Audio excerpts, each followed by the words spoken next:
Assalamualaikum semua. Untuk video kali ini kita masih lagi di topik navigasi.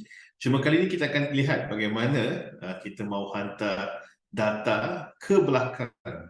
Maksudnya begini ya, ini adalah page pertama kita. Alright, ini adalah page pertama kita. Page pertama dia tekan button, dia akan pergi ke page kedua. Di dalam page kedua ada sesuatu, biasanya borang lah. Ada borang yang diisi. Apabila borang ini diisi, kita akan tekan dan hantar semula data ini ke belakang. Itu kita namakan pass back data. Sebelum ni lihat pass forward, kali ini dia pass back data. Jadi ini adalah langkah-langkah untuk menghantar data ke belakang. Kena ingat ya, siapa penerima dan penghantar. Kali ini penghantar kita adalah page kedua dan penerima kita adalah page pertama. Baik, di penerima, anda akan menambah kata kunci await pada Navigator.push sebagai indikasi yang anda menanti sesuatu dari penghantar. Kita pernah lihat kata kunci await sebelum ini. Kata kunci await biasanya berkaitan dengan proses asynchronous. Kemudian, step kedua di penghantar, anda akan menghantar data sebagai argumen kepada Navigator.pop.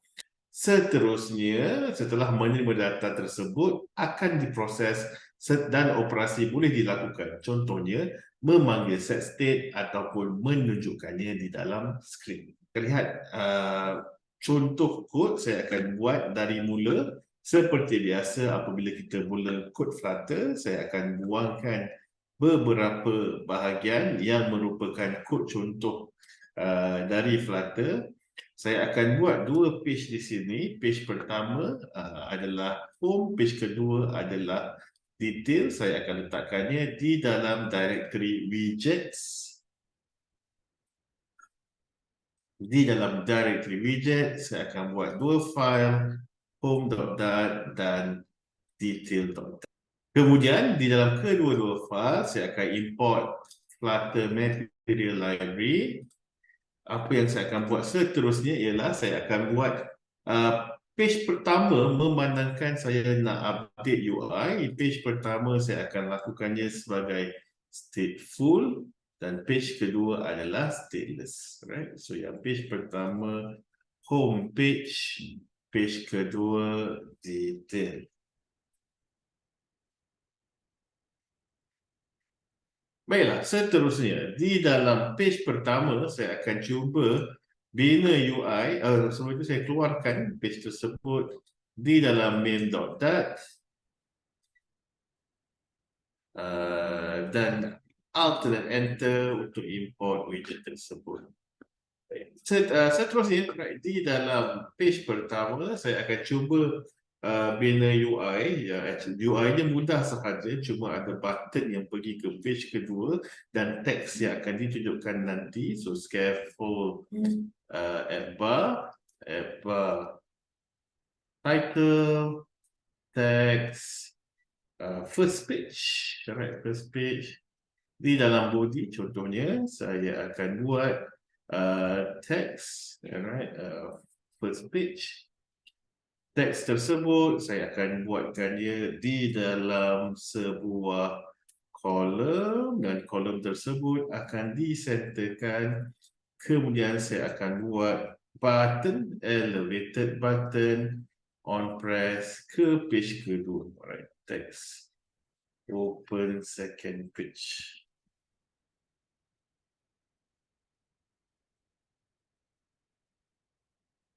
Saya rasa saya boleh terus buat.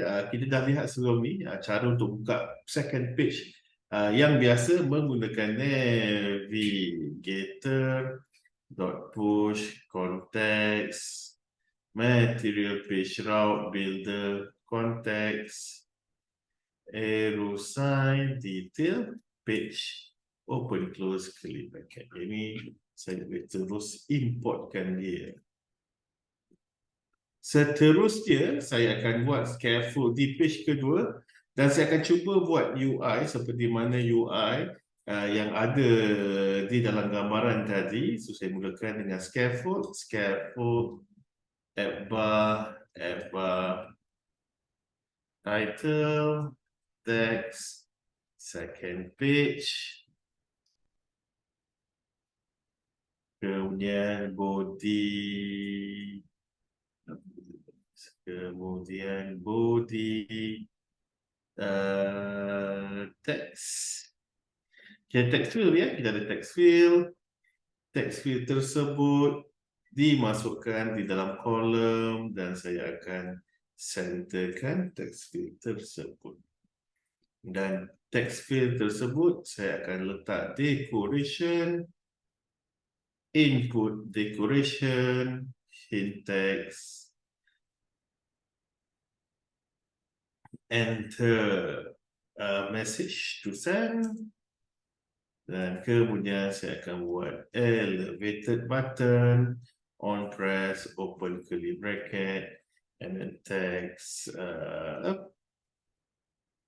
send it, right? Send it. Kita akan buat seperti biasa, right? Kalau anda ingat, jadi kalau nak tutup page ini, kita akan buat Navigator.pop. Baik, saya cuba dulu apa yang kita dah ada untuk setakat ini. Kita cuba apa yang kita ada untuk setakat ini.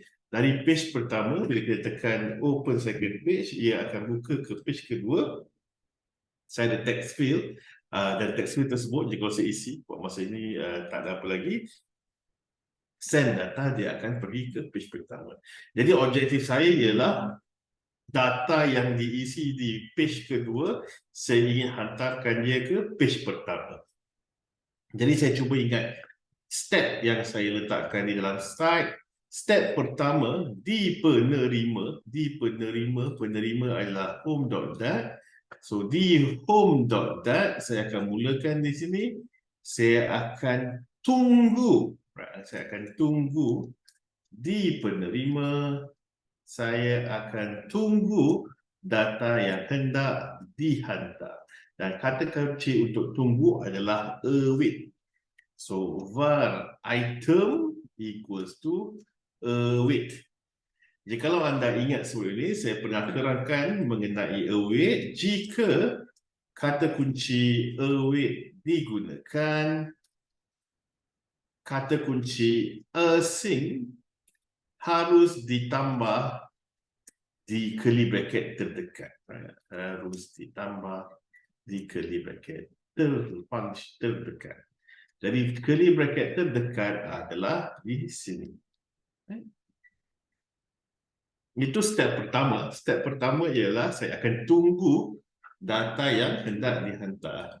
Step kedua seterusnya di dalam penghantar, iaitu detail.dat, saya akan hantar item ke page pertama sebagai variable kedua Navigator.pop. Jadi saya ada text field di sini, saya akan buat message editing controller equals to text editing controller. Saya akan linkkan controller tersebut dengan text field controller message editing controller. Seterusnya saya akan buat variable var message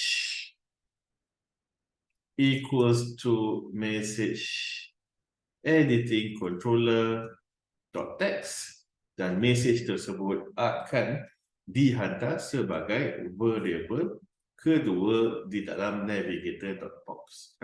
Itu adalah step kedua. Hantar data sebagai variable kedua di dalam Navigator.pop. Akhir sekali, step ketiga, data telah pun dihantar, jadi penerima iaitu home.dat akan mengambil dan memproses data tersebut. So, data telah dihantar di sini. Step 3, penerima akan mengambil dan memproses data tersebut. So, contohnya, apa yang saya akan lakukan, saya kena periksa dulu if item is not equal to null. Jika data dihantar, saya mahu letakkan di dalam UI, jadi saya akan buat satu lagi variable ni. So, var message equals to empty string. Yang ini saya akan letakkan dia di sini, text message. So, di soal comma, dan saya akan letakkan sini set state message equals to item. Okay. Jadi ini cara untuk menghantar data dari page kedua ke page pertama, pass back data, menghantar daripada belakang.